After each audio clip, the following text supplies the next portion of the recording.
Welcome to the Ambitious Introvert, the leading growth and development podcast for the estimated 56% of us who recharge by going inwards. Our purpose is to help you manage your social battery and own your energy so you can reach your true potential in your business, your career, or your life.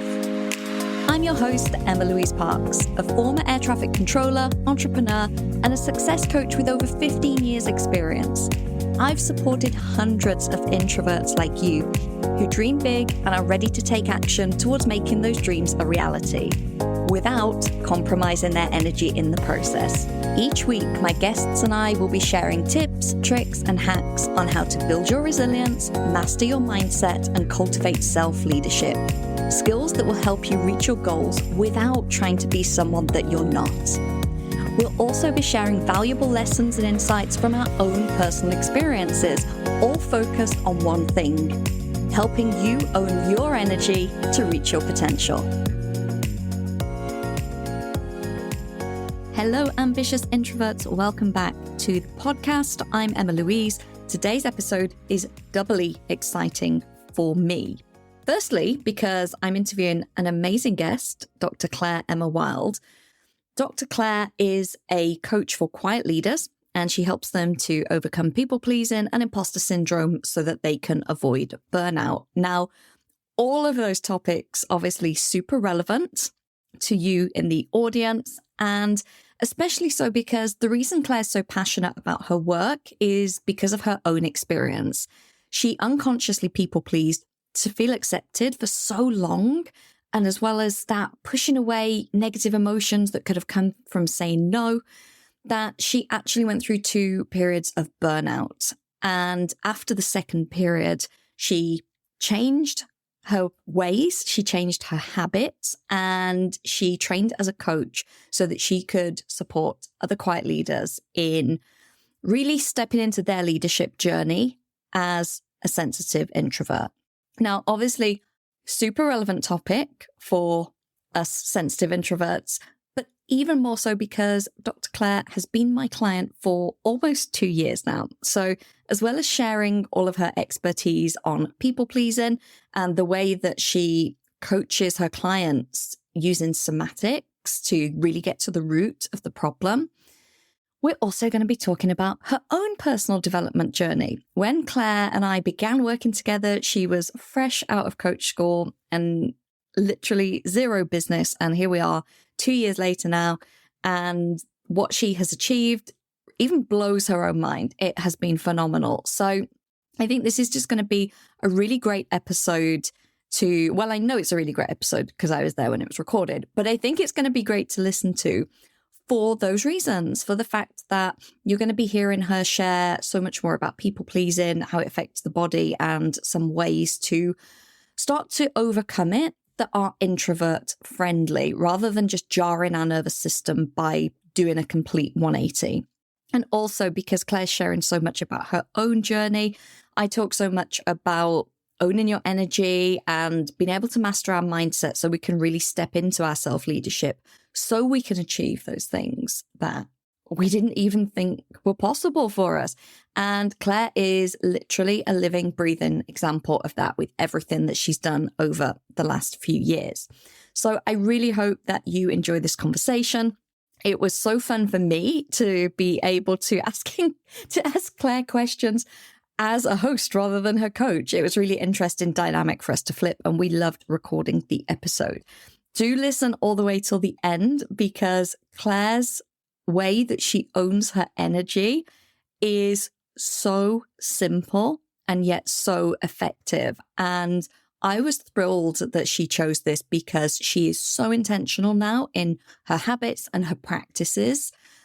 The fact that she chose this one, which is one that I shared with her, and that she still uses it today, and it's something that is so quick and easy to implement, is just another great reminder that these things do not need to be hard. So thank you for joining us, and I hope that you enjoy our conversation. Well, this is a very different way of us meeting rather than on a client call. So thank you for First of all, thank you for taking my very unsubtle prompts to pitch me to be on the podcast and actually pitching me to be on the podcast. I'm sure we're going to get into that today. But yeah, it's brilliant to be here finally after all these years since I first heard the podcast. It's so funny, actually. Let's talk about that for a minute, because I think this is interesting for people that are entrepreneurs as well, where we think our clients are going to come, in certain ways and methods. But also for people that are just, listening to a podcast because they're interested in personal development, to see how far they can come. When I was first launching the academy, which was then called Startup Scale Up, I talked about it on the podcast and I opened a wait list. And I had about 15 people on this wait list. It was about maybe 2 months before it was launching. And almost every name on the wait list I recognized from social media, or I, interacted with them. And then your name popped onto the wait list. And I was like, oh, I don't know this person. I wonder where they're from. I don't know anything about them. And I sent you a video, because I sent everyone a video to say, thank you for joining the wait list. This, we're probably going to launch in April. This is what's happening. And I remember it so well. You sent me a video back the same day and you went, your podcast has changed my life. It's literally like, I'm so grateful to you. And then you were like, can I send you a pot? And I was like, a pot? But it was like a pot. And I was like, of course you can send me a pot. And you sent me a beautiful soap dish, which I use as a Palo Santo tray. It's in my bedroom. But that aside, you sent me this lovely video and you were just like, I'm joining the program. Like, it's a given. I'm signing up on day one. And I didn't know you existed. Until that moment, I didn't know that you were there listening to the podcast and getting so much value from it. Crazy. It's crazy how things happen. And, you were sat in your shed. You've told me later on. Yeah. Yeah, in my cold damp shed making pottery. In my lovely neighbour, actually, they let me use their shed, but it's cold and it's damp and it's winter and I had gloves and hat and everything on, listening to the podcast, glazing these pots, going, oh my God, I just didn't know this whole, there was this whole thing, this is me, this is about me. Oh my goodness, the world is just opening up in front of me. And yeah, it changed my life. I remember one particular episode, but I just, I don't know how many back to back in that little shed. I think it's funny. I think it's maybe an introvert thing because we like to go a little bit deeper. A lot of people find the podcast and they binge it. They'll say that they're like, I've gone back to either day one, which, is quite a long way now, or they've gone back to day one and downloaded the episodes that sound like they're going to resonate, and they will sit and binge and listen. I used to have a client who, I think she lived in Saskatchewan or somewhere in the middle of nowhere in Canada. And once a week she'd drive to the nearest town, which was a good 2.5 hour drive. And she'd save podcasts up and listen to them one after the other on that drive, because she loves to consume content that way. Maybe slightly more comfortable than your cold shed. Maybe. I still do it though. I still listen to the podcast when I'm glazing, but I'm in a slightly more comfortable shed now. I love it. And you're in a very different position, because back then you were training as a coach and going, I know I want to be a coach, but I've got no idea where to start. What do I want to do? What does starting a business look like? And here you are now, a regular at recording podcasts, business set up, coaching clients, all of the things, website, LinkedIn, marketing, which, is, I feel like a proud mother when I see that kind of growth. But that's not what we're here to talk about. We are here to talk about your expertise, which I remember when you joined started Scale Up as it was, and on the first day when you said, I want to be a coach. I've almost finished my training and I want to work with quiet leaders because I see so much imposter syndrome and people pleasing holding them back. And I was like, yes, this is so needed. Yeah, absolutely. And I think, there's some things that, we know each other really well. So there are things that I've experienced, as a leader, as a person, I think unknowingly that have held me back all through my life. And, working on them with you through coaches has brought me, to places I never even imagined. The things that you've just said, from that time when I was sitting, painting my pots in the shed, I couldn't, if you'd have spoken to me then, it's like, you're going to be here now. It's like, I can't do that. I can't do that. How could I do that? I couldn't even see the steps. So yeah, to to be able to help people as leaders who understand how they're showing up for them, how they're holding them back, how they're maybe leading them to burnout and exhaustion and stress and feeling like they can't lead when we desperately need, like you said, quiet leaders. The world so needs quiet leaders, but we're so focused on that extrovert ideal in terms of leadership, of quick, fast moving all the time, quick, fast decisions all the time. You need to lead like this, you need to be outgoing, you need to be on the... And, there's so many different brains out there.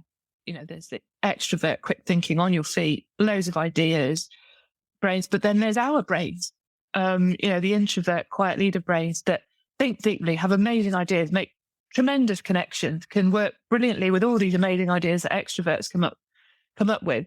But if we don't support that, if we don't take the time to digest it, to reflect it, to give ourselves that support, as quiet leaders, we're just doing ourselves a disservice. And then, like I say, we end up exhausted. So yeah, I love it. And I think so many people as leaders just drop out, just give up, burn out, drop out, give up, and it's such a shame. And I love how passionate you are about it. And that is something shared by all of my clients. It's very easy, I think, when you start in a business and people go, oh, choose a niche or an ideal client, choose something that's popular or profitable and all of this. And it's like, no, choose the thing that you're actually passionate about. Choose the thing that you want to see the change in. And back through your career, you've been in numerous leadership positions. How was it for you before you had that? I'm going to say, first of all, before you had the awareness that you were a sensitive introvert and that you needed to do things a little differently?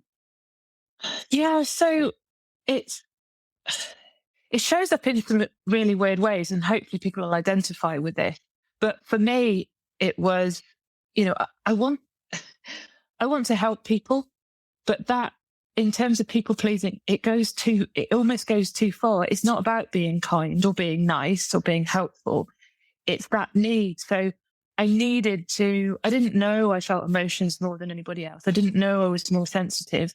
There's that need with people pleasing to keep everybody happy, to get that sort of mirroring of the positive emotion. They're pleased because they want me to say yes. So I said yes, everybody's happy, yay. Oh, but actually I didn't want to say yes because I can't do that. It's too much. And then there's also, I want to avoid negative feelings. So, the thought of somebody being angry, disappointed in me, and I choose that carefully, in me, because that's what I believed. I was causing that emotion. So I was responsible for their emotions. I don't want to feel that because I didn't know then, but not only was I seeing that in them, so there was that fear of rejection, of not being liked or loved or appreciated or respected, but also I was feeling it myself, this anger, this disappointment, and it felt intolerable. So, it served its purpose, but the payoff was really difficult because what it means is I don't, I would do too much, take on too many responsibilities, volunteer for everything.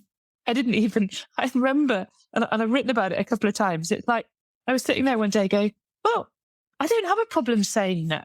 I don't, that's not my problem. And then I thought about it a bit, went, but that's because I've already volunteered. No one's even asked the question. I've actually volunteered because I've seen what needs doing and I've gone, oh, I can do that. I love that awareness. That was one of the best things when you wrote that post, because it's, even you're never in that situation to be like, oh, I get the opportunity to turn someone down because you've jumped in to save the day ahead of time so that everyone's happy. Yeah, I couldn't figure it out at all.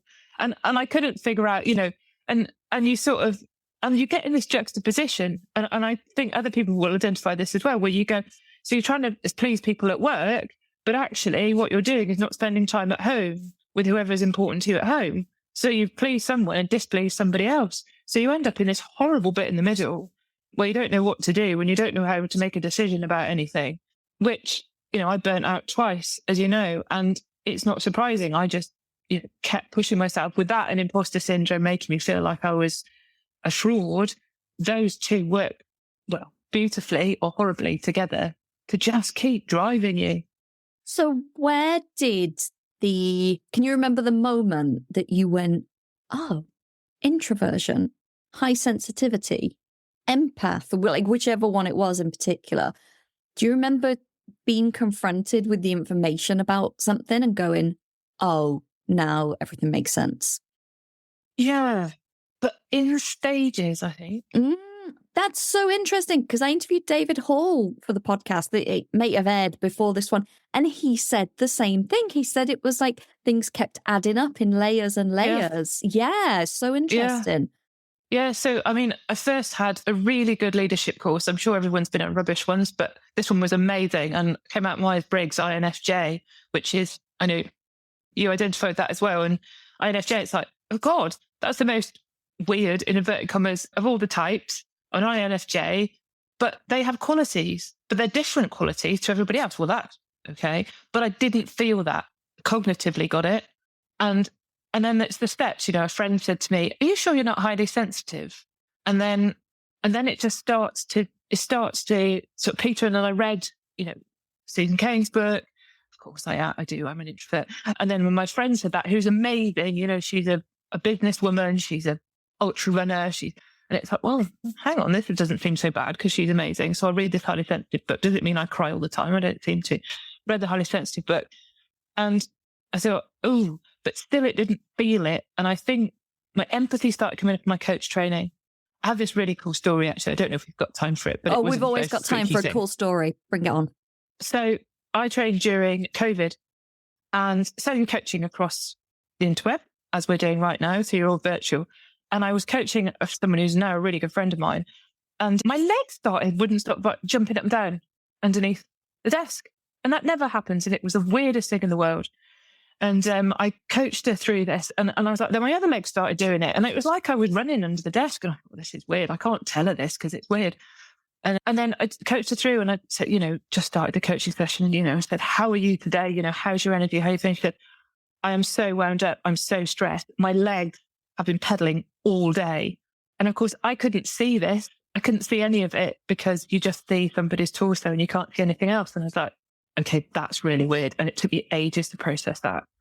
And it's like, not only am I picking up on people's emotions, but I'm actually physically picking up on what they're doing that I can't see. So, that kind of thing, and then added up. And I think not until I, coming circuitously back to the podcast, not until I think when I heard you and the way you pointed me through the podcast, but also the ways that you support yourself, did I actually take it all on board together and not only cognitively accept it, but I think of it as something that I needed to support rather than something I needed to live with, I think.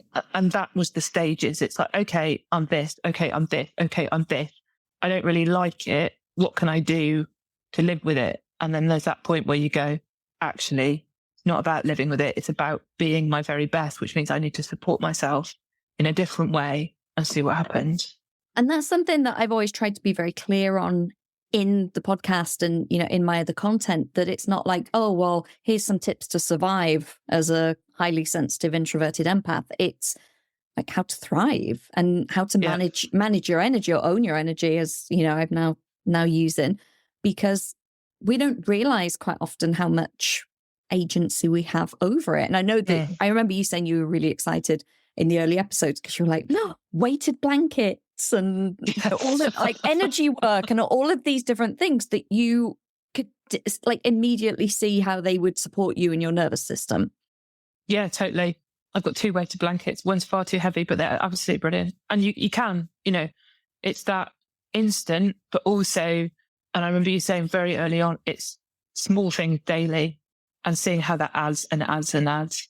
And, not necessarily do you get an incremental improvement, but all of a sudden, at some point, you realize, oh God, things are really different for me now. Yeah. Yeah. And it's that looking back. And I think a lot of people don't want to use the word give up, but they won't give things long enough to see the benefit. This happens quite a lot. People say with meditation, because they say maybe, 90 days of a consistent meditation practice. And suddenly you'll go, oh, my mind's a lot calmer. But people will do it for a week and then go, oh, I don't feel any better. Or going to the gym, because people will start, with good intentions, New Year's resolution. Oh, well, I'm not thin yet, so I'm just going to stop going. And it can be really hard to put those practices in place. But I've seen definitely in you, like we've been coaching together almost 2 years now. seen those instances where you've gone, I feel like I've got this particular thing now. Like it feels different, not just I think differently about it, but it feels different. Yeah. Yeah, totally. And often with those sticky things, it's about doing them, isn't it? And doing them when they're uncomfortable. Thinking about specific things, not energy things, but yeah, doing them while they're uncomfortable. And then they come to a point where you go, oh, that's just normal now. And actually, not only is it normal now, but it's having an effect elsewhere in my life because I've gained that confidence through doing it. That thing that was really scary, I'm now doing it. That thing that was uncomfortable, like meditation, actually it's okay now. And that meditation is also having an effect somewhere else. And another way I look at this is when we first began working together, there was a lot of support in that container. There were calls 3 weeks out of 4. There was Slack. And then you transitioned into a one-on-one where we had monthly calls and, Slack access. And now we've reduced back to monthly calls with just voice note access in between. And I think that's really important because we want to create, especially as sensitives, the change and the habits and all of that, but without the codependency. So yes, of course, the vehicle of coaching is helpful the same way as when you coach your clients, that's helpful, but helpful in an empowering way that you can take it and run with it as well. So I think that's just really important to say, like, it's not about having someone to tell you what to do. It's about implementing, running with what you're learning, trying it out for yourself, and then, growing your mindset to be able to show up for yourself and take those actions regularly. Yeah, totally. Totally, because we are all the experts on ourselves. And it is. And that's the thing, the premise for coaching for me and for you, it is about empowering people so that they are so much better equipped than when they come to you. To go out there with me, people pleasing and imposter syndrome so that they can, stop people pleasing, put those practices in place, keep practicing, keep trying, noticing so that they don't need me anymore. They have those practices to go and yeah, it will come up again. It always does when you push yourself, you push your comfort zone, you do things that are scarier than you ever would have thought because you're pushing, you're testing yourself, you're challenging yourself. So you're pushing it more and it will come up, but then they know how to deal with it. Oh, it's coming up again. Oh, it's because I've, got another promotion. Maybe I'm trying a new skill again. I'm in a new team, whatever it is. Or things are a little bit stressful for me. Something else has changed in my life. My stress levels are up. I'm just starting to do that again. Yeah. And it's like another level, another devil, because things change and we, slip back into habits. But what I love about the type of coaching that you do as well, and the type of people that you work with, obviously, because they're quiet leaders like myself, is bringing in the somatic piece. Because when we have that brain-body connection, that's so much more powerful than, go and do, here's a list of things to go and do to regulate yourself. It's actually like, here's how to physically actually feel it in your body and be able to process and regulate things. Have you found that to be super effective with sensitives? Yeah. And in two ways, I think it's not only the kind of NLP aspect of noticing your emotions. Where is that when that's right for you? Because it's not right for everybody. And I'm very much trauma aware, but it's that feeling of, where is that? What does it feel like? Understanding how it is so it doesn't get so scary, so you can feel it. Because very often as sensitives, if we haven't dealt with, which is, my experience, I haven't dealt with those emotions, if you haven't, understood what to do with them, it's a case they are too much. So you push them away and push them down, and learning to understand what the message is, to be able to feel them in a way that's almost one removed. So, how do they feel? What do they have a color? This is going to sound weird if you haven't done it before, but it's so powerful because it's a way, without being overwhelmed, to feel the emotion and sometimes to take it and look at it and really understand and process it and then move on from it, understand what it's taught you, move on. But also it's about noticing on a different level, less NLP, about actually when I'm saying, so we'll take people, when I'm saying yes and I mean no, or I really am going to regret this or resent this person or be angry. What's my body doing? Am I, are my shoulders all clenched forward? Am I leaning in to please this person? Okay, so if I'm in that situation, so really noticing that and how does that feel? And, when we're coaching, I can reflect that to them as well about, I've noticed your shoulders doing that. What's that about? And then taking that step once you've understood what you do, and it's like a habituation. What happens if you lean back and someone asks you that question, or I ask you that question again, and your shoulders are open, or you're leaning back from the screen? I know a lot of people are still working virtually, and you lean back from the screen. What does that change?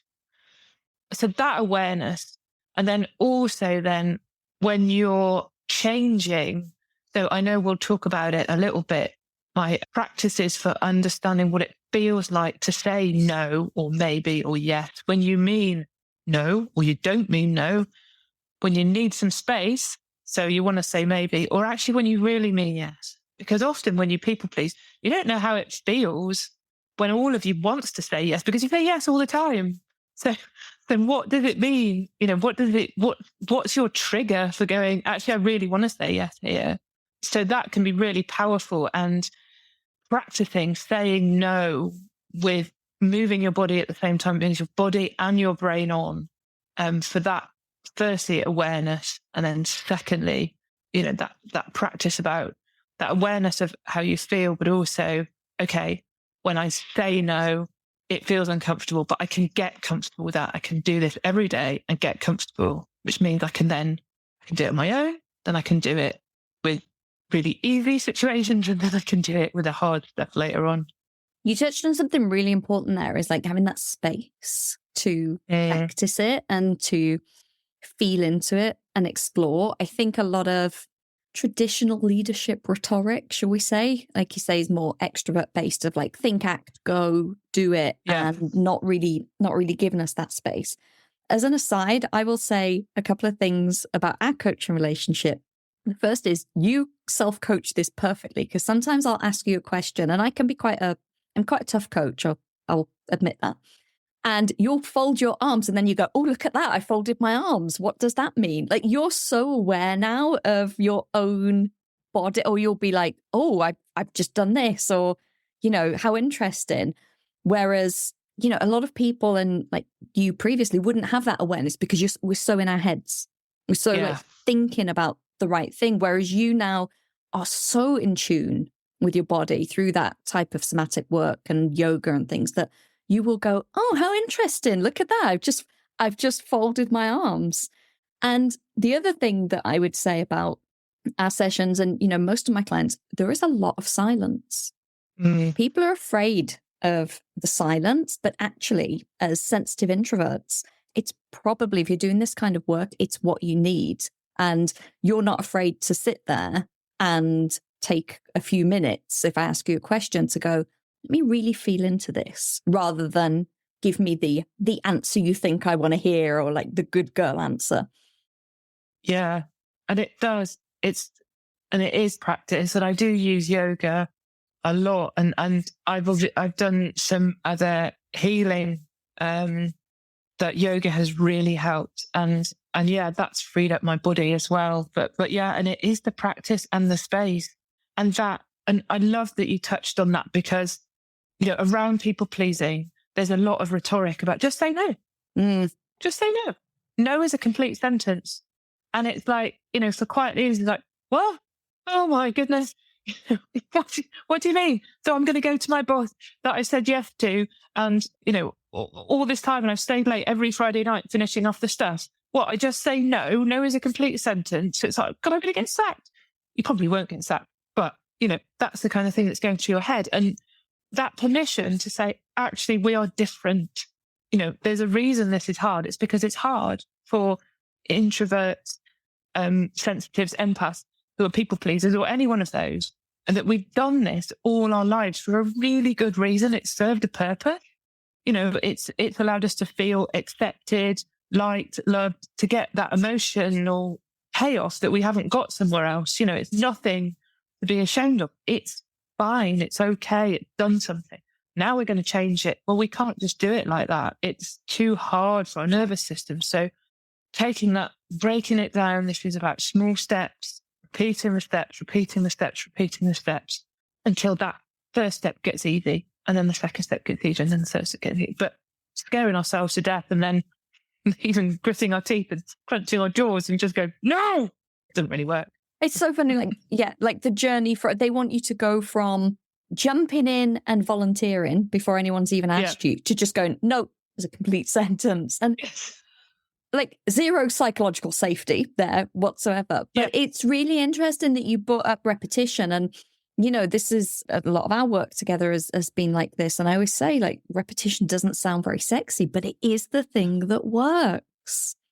Yeah, it doesn't, does it? It doesn't really sound very interesting. It sounds really boring because everyone wants something instantly because they used to order in from Amazon and it's there the next day, or they want to watch a movie. So you just press Netflix and download it and it's instant, and that instant gratification. And then you can make incredible change in your life like you have done over the last 2 years, but it requires repetition. And a lot of people just check out and they go, it didn't happen fast enough. Like the meditation thing, like we were saying, didn't happen fast enough. But actually you're saying this is a skill that you can cultivate. And just because your brain and body is wired to say yes automatically because that's created safety and has worked for you, you can absolutely learn to say no, but you don't do it in 2 seconds. There is going to be repetition and there's going to be a practice. And I just think that's a really valuable lesson in anything, not just people pleasing. Yeah, totally. I love the work on this. And as you know, I love neurobiology, and because I'm a scientist by trade, and I love just thinking about your brain, and our brains are so amazing, and they change, you know, to say this is just how I am, we know that's not true anymore. We know the brain can change. We can change the brain. You know, there's all the scans that people have shown from meditators and yogis whose brains change, and even people that I think, is it 60 days or 80 days, is it, that John Kabat-Zinn did? You know, your brain changes. You can see it with scans that this happens. And, you know, this neuroplasticity is an amazing thing, but it takes time. You know, it's like we've done this way. There is a pathway that you use that is super quick and efficient. You just say yes. And it's like all the roadblocks have been taken out on that road, all of them. You know, there's no bridges, there's nothing. It's a straight motorway. And then you're saying, so because your brain's lazy, it's going to do things the fastest it possibly can in the most efficient way. So that's what you've done all the time. That's what you do. And now you're saying, I want to do something different. And there isn't a pathway there yet. You know, it isn't there. And we know that habits take about 60 odd days, 66 days, I think it is, to become automatic.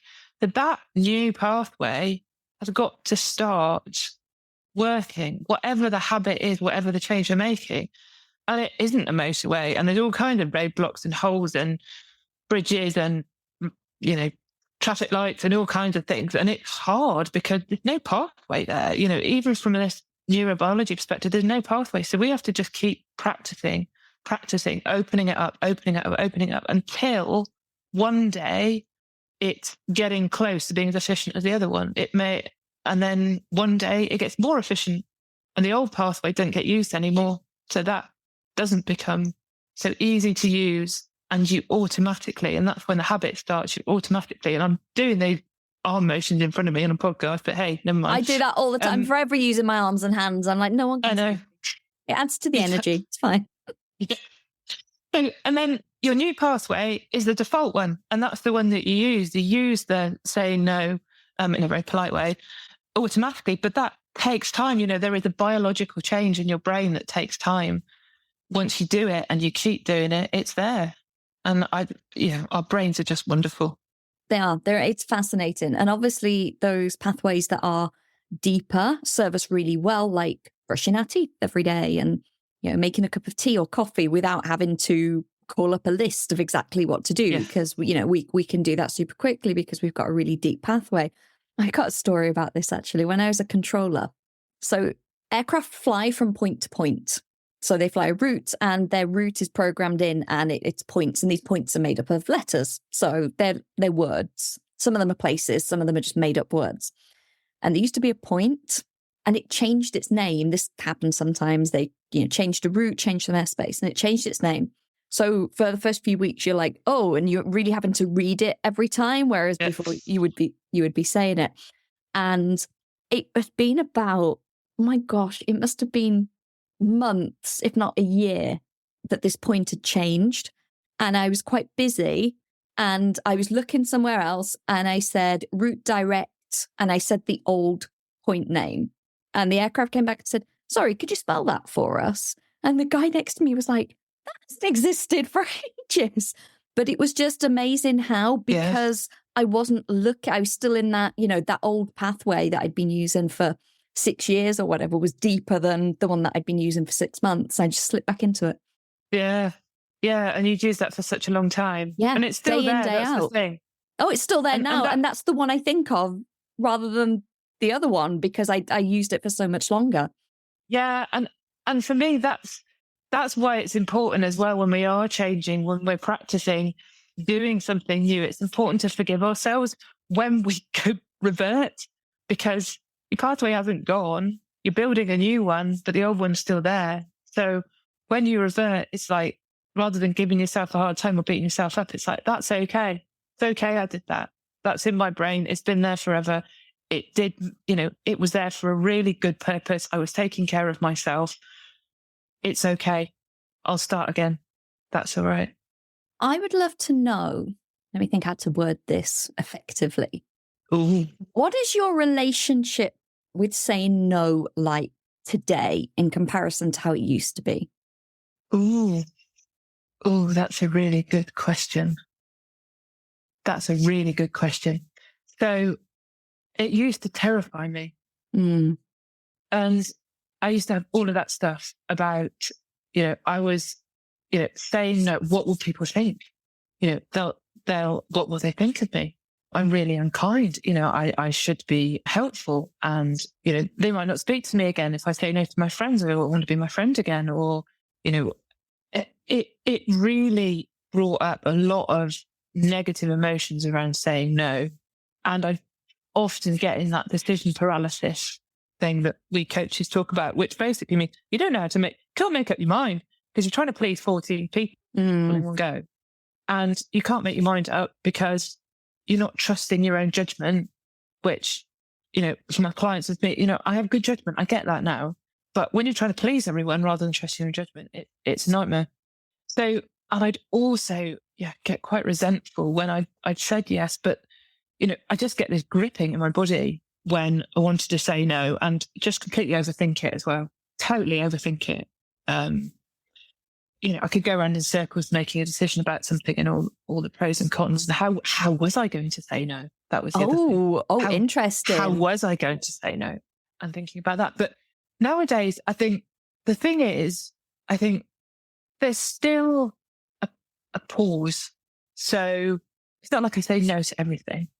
And I used maybe quite a lot to, let me think on that and giving myself that time, because it's not just the things I don't want to do. And I think people will resonate with this. It's actually often for me now, it's things I might actually want to do, but for myself and to support myself, I probably don't really, I don't need to do them. And they're going to exhaust me and I need downtime or, I need that space or whatever it is. So I think I've given myself a lot of maybe time, but certainly in work as well, it's also adding in, so the soft no, because how often at work do you say no? Never. As a complete sentence. I am not doing that ever. It's that, I'm so much better at saying, no, I can't do that for then, or we can't do that for then. We'll come back to you on that. Or we can't do it for this week, but we can do it for next week. Or is that actually our responsibility? I'll talk to somebody else from the team. So, there are ways of saying no that are not absolutely not no. So, and I don't think, the old pathway is still there, but I'm trying to think of the last time I said yes and then either felt furiously resentful or like it's in a position that I could do. And I can't actually think of one. And that's really interesting. I can't remember because I could have a year ago told you, like, yeah, I did this, I said yes to this and I'm so exhausted, or, oh, I said, yeah, I can't think of any. So it has changed a lot. And like I say, it's not about just going and being an absolute cow.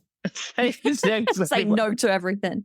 And giving a reason. And I don't believe in this no is a complete sentence, because certainly with my personal life, there've been, like I say, there are things that I would really like to do, but it's more, I explain now, no, I can't, no, sorry. I'm not going to do that because I need this time, because I've had a busy week, or I'm planning something on the Monday where I'm going to be in meetings all day. So I need the Sunday for downtime and to be on my own and to get that space. And that is actually the toughest, I think. Not necessarily it's the people that you love, that taking care of yourself, that supporting yourself. When you do want to please them, you want to go and spend time with whoever it is in your family or your friends, and actually your body, your sensitivity, your introversion is say, actually, if I want to be at my best, the answer is no. And I think that's the toughest. But I've learned if you explain it, people are amazing. And if they're not amazing, well, I haven't come across anyone that hasn't accepted that and understood it. So, yeah. I'm going to quote Dr. Seuss now without looking at it, so this could be dangerous. Those who mind don't matter, and those who matter don't mind. That's perfect, because I just read that last night, bizarrely. Look at that. Were you reading Dr. Seuss? I think it was The Cat in the Hat. Perfect. I just love that quote. It's so true. Yeah. And, I think of that often to say, if I can say, nah, it's like too much. I talked about this in the podcast a while ago because I'd had a very busy November with socializing because a lot of people were in from overseas, and some friends wanted to catch up in December, and I would love to see them. But I was like, no, November has been too busy. I've been to London too many times. I'm tired. I need some downtime. So as much as I would love to see you, can we schedule it in for January? And they were all absolutely fine because they understood that that's how my energy works. Yeah. And I think setting that example, if that's a word with friends, but actually, sharing that and being okay with it, it's surprising, firstly, like you say, how much okay they are with it, but also how it helps other people to do that as well. And if you can share, they can do the same. They don't have to say yes all the time when they don't want to, or they can't, or they need that time, or whatever else it is. And I think it's so permission giving. It's like that ripple effect. Mm. We can share. And, and everything that you said there, there's nothing horrible about that. No, it's, I want to see you. I'd love to see you, but it's, my energy needs replenishing and I've been too busy. I'll see you then a different time. I'm laughing because somebody invited me into a group WhatsApp chat the other day and I said no. And they were a bit like, oh. And I just explained, I said group chats generally, it was quite a big chat. And I said, they generally don't work very well for me and my energy. And I find all the notifications quite overwhelming. So no, but if there's anything important that I need to know, if someone can just message me. And someone else that was there that was in the chat looked at me and they were like, oh, I wish I'd have thought of that. Because, people just feel like, oh, well, I've got to go in or do these things. But that is one that particularly drains me. I'm very tight around my phone usage anyway. And I was just like, no, and it's no offense. I'm sure it's a lovely chat. And apparently people put pictures of cats in it, which I would very much appreciate. But for my energy, it's better for me to say, no, thank you, please don't, because I'm not going to be active in it, because even opening it up is going to overwhelm me. What a wonderful thing to say that someone else said that. And funny enough, I was thinking back to some training I did, some coach training that was virtual with an amazing company, but there were like 300 people on the call. And what I found in the end is I actually didn't listen to the live stuff. I needed to listen to the replays because the chat came off. Because I couldn't get rid of the chat. And I just couldn't concentrate. And I was completely overwhelmed, an hour and a half of wonderful training on coaching, on somatic coaching. I was like, I just can't do it. I cannot do this. It's for the record. I was like, yeah, I can listen to the recordings. Yeah, it's so interesting. And that's, the kind of self-discovery I think that a lot of us go through in understanding what works well for our energy. So before we wrap up, you have touched on the somatic piece quite a lot. It's obviously an important part of the work you do. It's been an important part of your transformation as well. Tell us a little bit about the resource that you have created to help us say no. Yeah. Thank you. So I created a video. It's a 5-minute practice. And this is about confidently saying no, even when it's scary. So it's the somatic practice. It's really easy. And it is about 3 things. Firstly, that getting comfortable with the discomfort of saying no, moving our bodies at the same time when we're saying no. So we're really getting into that body-brain connection. And also recognizing when we want to say no. So how does it feel in our body? Because it's very likely, I will be really surprised if it doesn't feel really uncomfortable, because we're not used to saying no. So it's going to feel uncomfortable. So I take you through it on a video, how to do it, what it's for, and then you take that away, practice that on your own, in private. Unless you want to do it in public, that's fine. Yeah, repetition, keep doing it just 3 times, keep doing it on your own. And then the idea then is that you take that into that feeling, that ability to say no in all the ways that we've said. The word it's not no on its own. You take the words, you make different words around it, but it is about saying no. And then practice that in the low stakes situations that aren't stressful. They don't overwhelm you. And then keep doing that, keep doing it, practicing at different levels, and then just build up then to the areas where you find it really tricky to say no in. But it's stepwise, on your own, low stakes situations, and then building up to that difficult situation. And I'll also got some reflections as well that when you sign up for the video, I'll send in a few days just to help you really dive into it.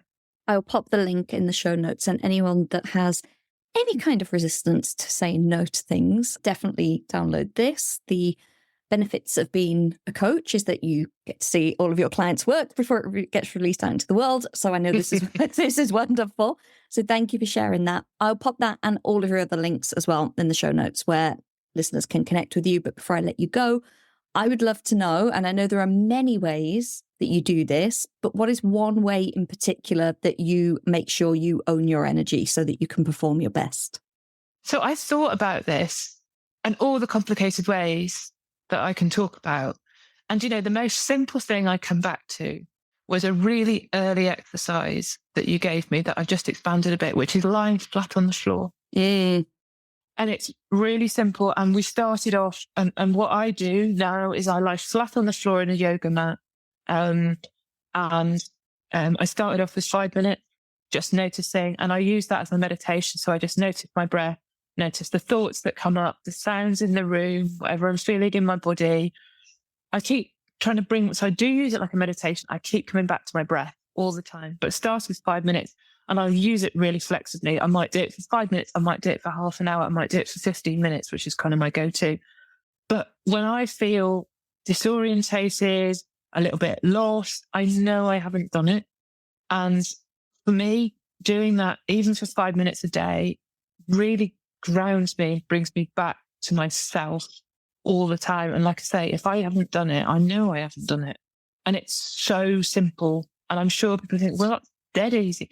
It is until you try it and keep yourself. If you're not used to keeping yourself still and your thoughts still, you can't keep your thoughts still. That's the whole point. You notice them, they keep moving. But keeping yourself still and noticing your thoughts for 5 minutes, it can be quite tricky, but there's something for me about having your body flat on the floor, that grounding on the floor, and then that adding in that meditation. It's just beautiful.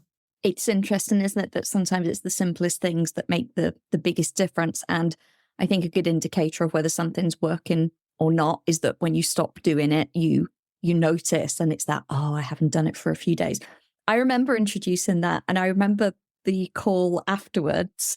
And I remember another lady that was on the program with you, I won't say names, confidentiality, going, this is life changing. Like I never thought that just lying on the floor would have such a profound difference. One of my clients, she has to do it first thing in the morning because she's got kids, she's very busy. And she'll get up and lie on the floor. And her husband's like, you just got up. Why are you lying down again?